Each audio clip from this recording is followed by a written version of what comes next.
আইন শৃঙ্খলা স্বাভাবিক রাখতে সজাগ থাকার নির্দেশ দিলেন প্রধান উপদেষ্টা ডক্টর মোহাম্মদ ইউনূস। প্রয়োজন হলে তফসিলের পর জেলা প্রশাসকদের পদায়ন করা হবে বলে মন্তব্য করেছেন ইসি আনোয়ারুল।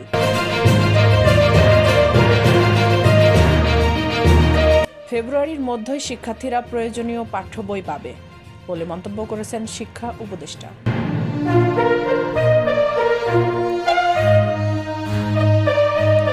কাল দিল্লিতে শুরু হচ্ছে বিজিবি বিএসএফ মহাপরিচালক পর্যায়ের সীমান্ত সম্মেলন।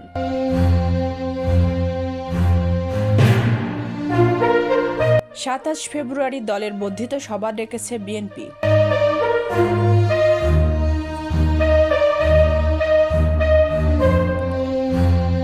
আন্দোলনের ১১তম দিনেও শাহবাগে অনড় প্রাথমিকের শিক্ষকেরা।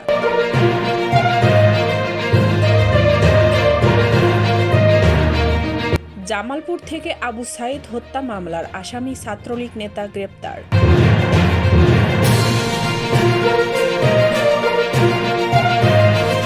সিএনজিতে মিটারে ভাড়া বেশি নিলে মামলার জরিমানার নির্দেশ বাতিল।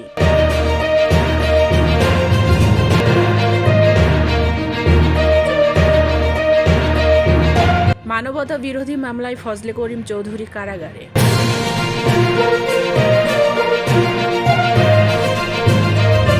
শেষ হলো আখেরি মোনাজাতের মাধ্যমে ৫৮তম বিশ্ব ইজতেমা।